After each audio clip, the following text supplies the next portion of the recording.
Welcome back to the Top Voices channel and our community talk series. My name is Sofia, and our guest today is Ivan Timonov, development and machine learning operations engineer in TABI. And today we will discuss the hidden cost of temporary data systems and how to build platforms that survive growth. So, very interesting topic. And Ivan, please, the stage is yours. Thank you. Uh, uh-huh. Nice. Hello, everyone. My name is Ivan Timonov. I work in data and platform engineering and help teams build data infrastructure that can survive growth. Growth in data volumes, growth in headcount, and growth in business demands. Let me start with the scope. I'll be talking primarily about batch-oriented systems around data warehouse, like scheduled queries, batch pipelines, analytics tables, and reporting. Streaming and event-driven architectures, real-time ML, and similar topics are out of scope for this talk. They're separate class of problems. Today's topic is temporary systems, the solutions that teams put in just for now to ship a report or pipeline quickly.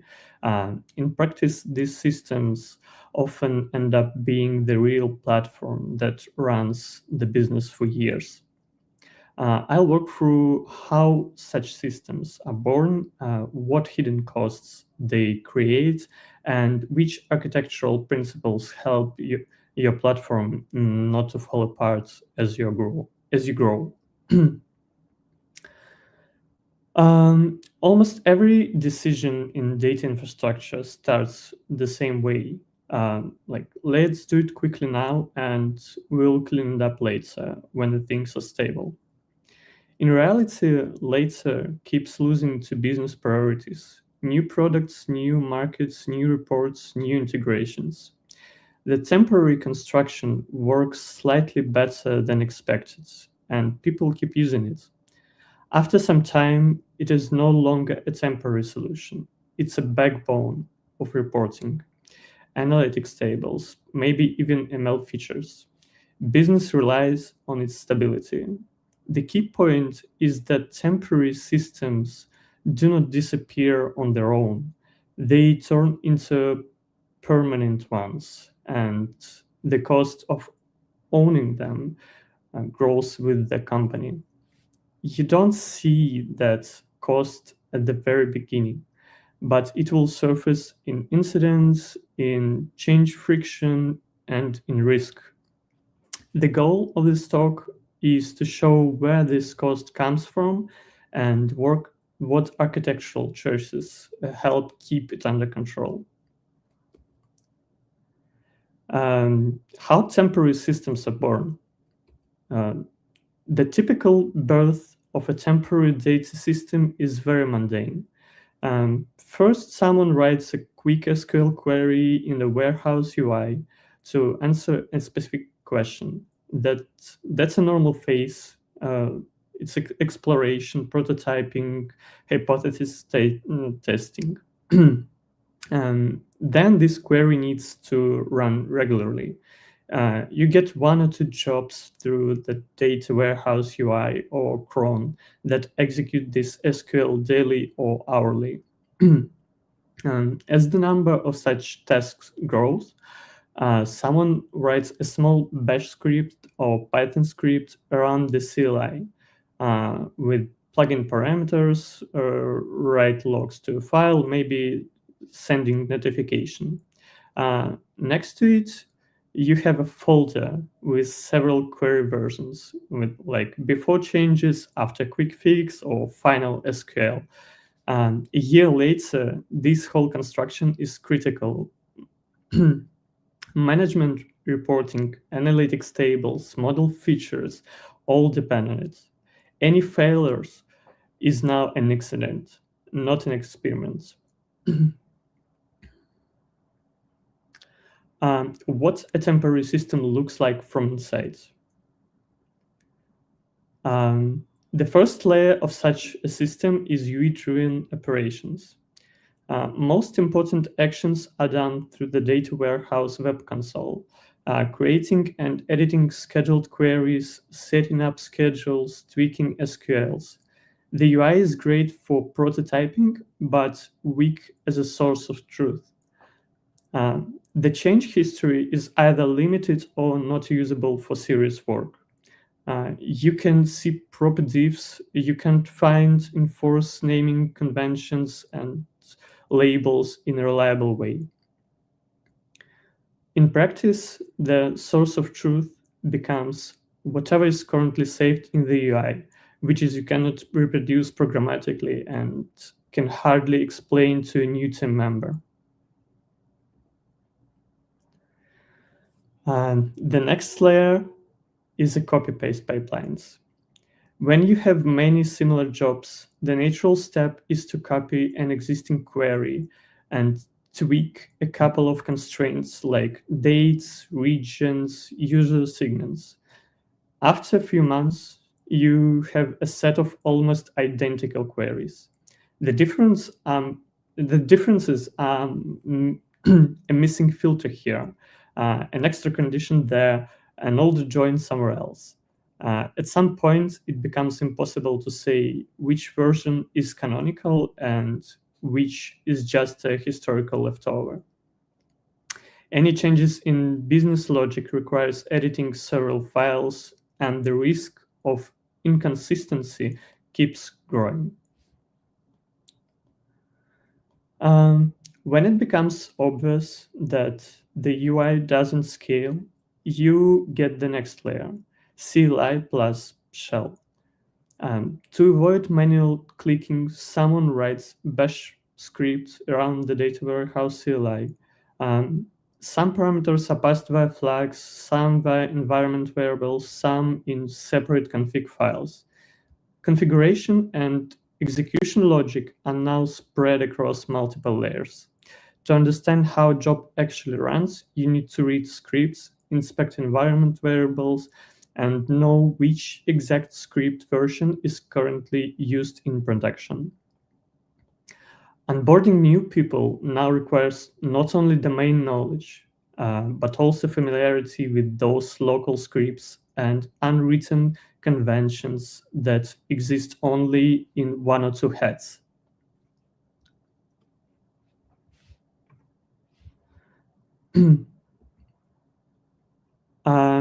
Another typical trait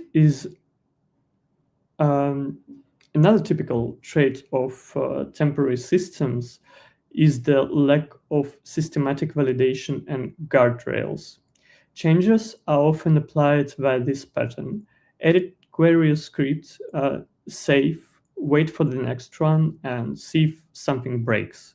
That opens the door to common errors. Swap date boundaries, writing into the wrong data set, scanning full row tables without limits. You notice problems only after they affect data and costs. And there is no built-in safety layer, only hope that people will be careful enough.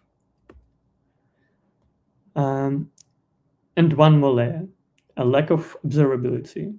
In many temporary systems, there is no single place where you can see which jobs ran, when with what status, how long they took, and how much data that they processed. Logs are scattered across several servers and files. Metrics are either not collected at all or not used. Alerts are often built around that someone noticed the reports didn't update and not around signals from the system itself. Many incidents start with the basic question, did this job even run today? That's a clear sign that the system is essentially operating blind. Hidden costs of temporary systems. The first group of hidden costs is operational. A temporary system requires constant manual involvement. Incidents are investigated via chats and grep-through logs. Migrations between projects, regions, or environments are done manually with high risk and high overhead. Onboarding new engineers and analytics becomes slow. They must learn not only the domain, but also a collection of scripts and unwritten rules. Uh, the buzz factor is low. If one or two people leave or go on leave, the system becomes hard to operate. These are direct man hours that usually don't show up as a separate line item, but are very visible in calendars and burnout. The second group of costs is data quality.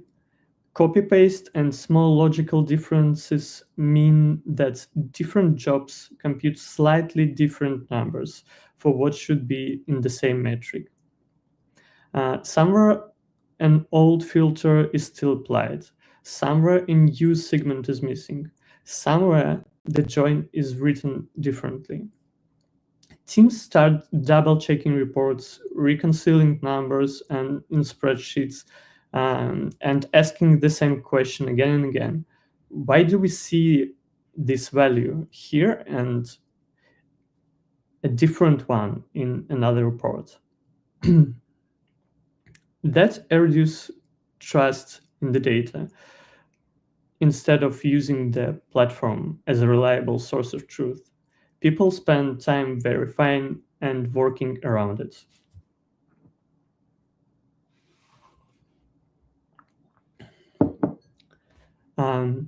Scaling costs. It's the third group. What was fine with 2 or 3 people stops working when you have 10 or 15 working in parallel. Changes in one part of temporary system unexpectedly break someone else's pipelines. Every change turns into a mini project. You have to understand dependencies, coordinate with other teams, test on live environments, and be ready to manually roll back under pressure. The system doesn't help handle growth gracefully. The number of incidents and complexity of changes grows faster than the team. The fourth group of costs is risk and compliance. Without a transparent change history, clear access boundaries, and formalized rules, every audit becomes a separate effort. You need to reconstructing who changed which pipeline, when, and how data was handled. There is a high risk of security or regulatory policy breaches, not because the team is careless, but because the system doesn't support policy enforcement in a reliable way.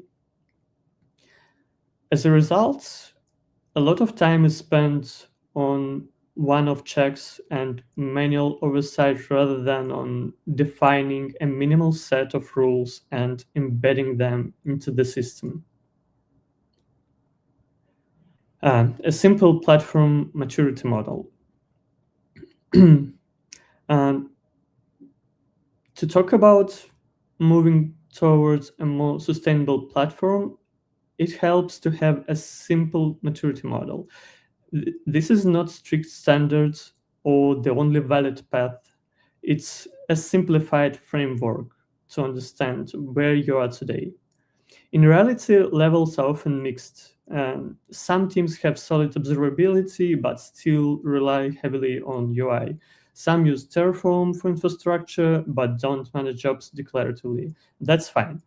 The point of the model is not to judge. It's to be able to say honestly, like we are mostly at level from 0 to 1 now, and we want to move towards level 2 to 3.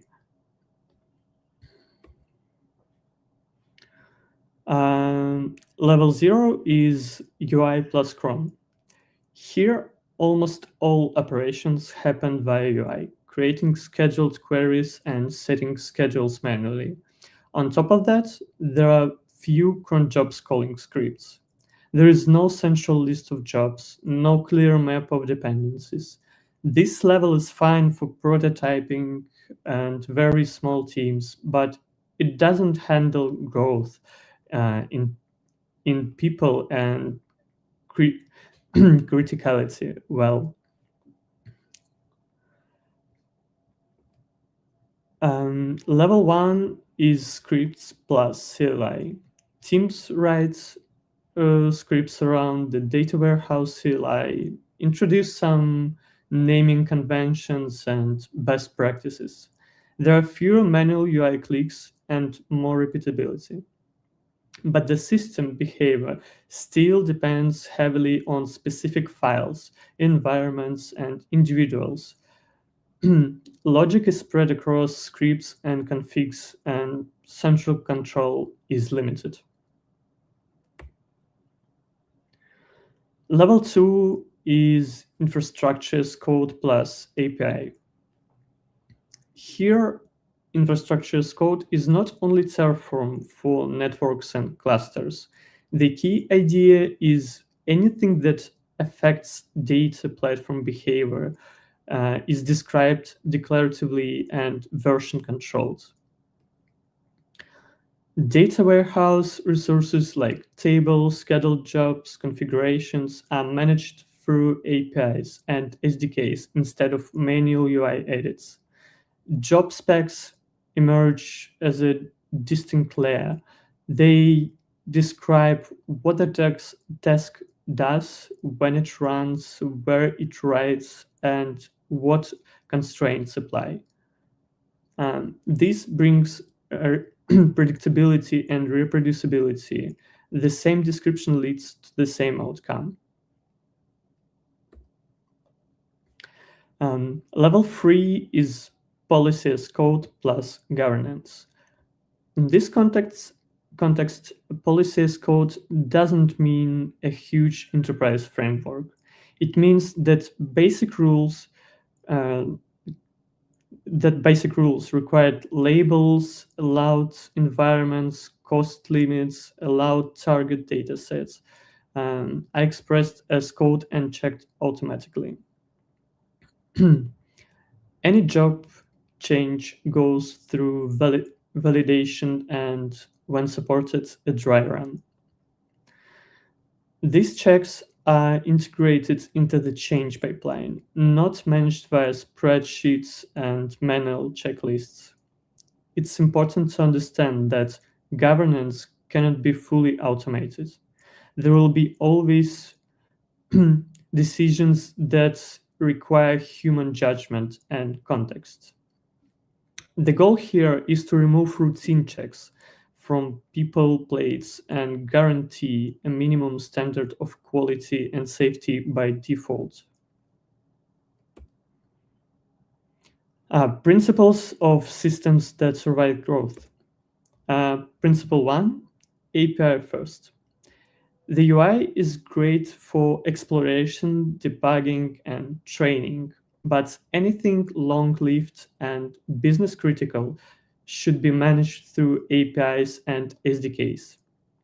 This allows you to build pipelines around changes, version configurations, and automate checks. The system's behavior no longer depends on someone's click sequence in the UI. Principle 2, spec-driven. Every recurring job is described declaratively. Its name, schedule, inputs, outputs, cost limits, labels, environment. One spec is the single source of truth for that job. Changes go through review, and you have recorded history of who changed what and when. This removes the dependency on UI state and scattered scripts and moves the system into a more controllable state. Principle 3, templates instead of copy-paste. Instead of thousands of slightly different queries, you use a single template where all allowed parameters are explicitly defined. This drastically reduces the risk of hidden logical differences and makes maintenance way more easier. And business logic changes are done in one place instead of being scattered across many files. Principle 4, validation and dry run along the deployment path. Any job change is checked first. Required fields present, environments valid, targets allowed, organizational rules respected. Where the platform supports it, you run a dry run, catch syntax errors early, and estimate that data volume.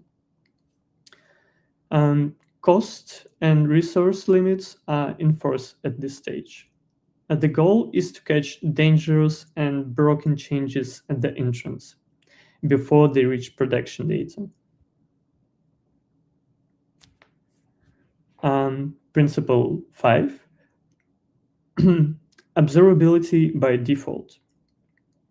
The system is designed from the start so that each job has run logs and status and metrics for duration, data volume, and errors.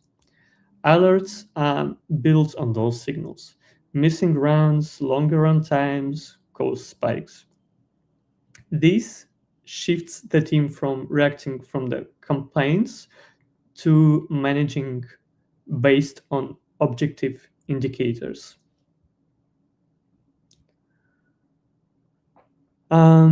Principle 6, automated governance. Instead of relying on verbal agreements and checklists, basic rules are formalized. Required labels, allowed environments, budget limits, allowed targets. These rules are implemented as code and integrated into the change pipeline. Governance will never be 100% automatic, but a lot of routine checking can be. That reduces the number of missed basic checks and frees people to focus on exceptional and context-heavy cases. Let's move to key takeaways. Temporary systems in data rarely remain temporarily. They almost always become the de facto platform, whether that was planned or not. The cost of these decisions doesn't show up on day one. At first, the system just works. Later, you start seeing operational pain, data quality issues, change friction, and risk and compliance pressure.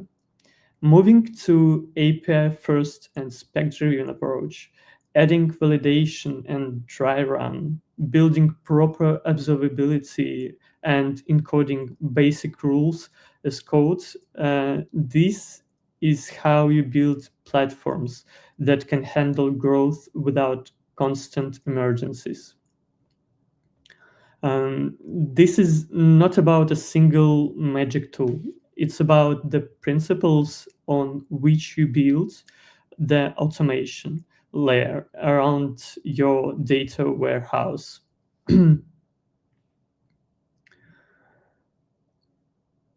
Tools can be replaced. This principle will stay the same. And almost any team can take a gradual path, start with a single source of truth for jobs and basic observability, then add validation and simple policies. That alone cuts a large part of hidden costs of temporary system. Thank you for your attention.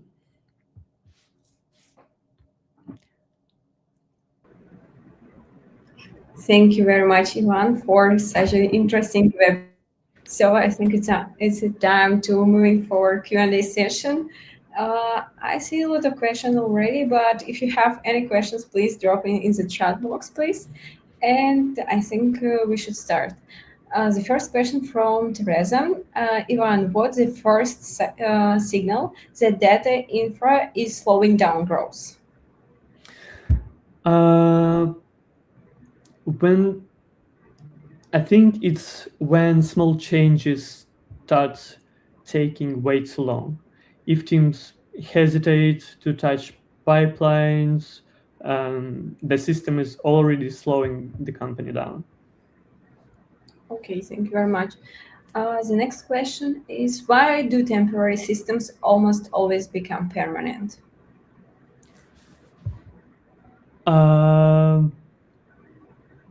I think that's because at one moment they work at the moment they work once, the business starting to rely on them, and from that point on, the rating feels scarier than just patching this infrastructure. Okay, thank you very much for your answer. There are a lot of questions. I hope we can handle all of it. Okay, the next question is, what's the biggest founder mistake when scaling analytics? What do you think? Assuming the early data stack will scale just because it works, and it never does because complexity grows much faster than the product itself. Okay, thank you. The comment from Eddie is super helpful. Thank you very much. And question from him as well. How do we avoid building shadow systems across teams? In my opinion, you should give people a clear, reliable path by default. So when the platform offers solid standards, team just don't need to invent their own versions of the truth and their own solutions to the problem.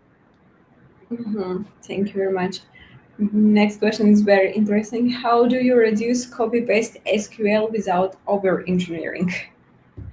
Yeah, interesting question. I think you should just use one good template with strict parameters. It keeps things consistent without dragging in heavy orchestration tools. Okay, thank you very much. The next question from Sebastian. What metrics matter most for detecting hidden failures?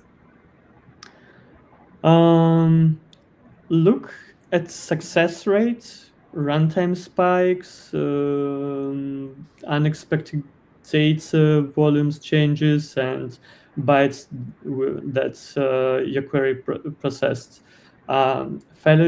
Failures are often show up as weird patterns that we don't expect. Yeah. Okay. One more question. What skills matters most for data platform engineers today? In your opinion, overall? Probably it's thinking systematically, because tools can come and go, they changes really quickly, but understanding on how to design something that might survive this growth, this will not change, and this is what really matters. Okay, thank you very much. I think we have covered everything. for now, thank you everybody for your questions. And of course, thank you, Ivan, for leading such a good, interesting webinar for us. And feel free to contact with Ivan on LinkedIn to keep talking and ask more questions. And thank you for joining us today. Subscribe to the Top Voices newsletter and follow us on LinkedIn. Thank you, Ivan. Thank you again for everybody, and we hope to see you next time. Thank you, Sophia. And Thank you. thanks, everyone. Thank you. Bye Bye. bye.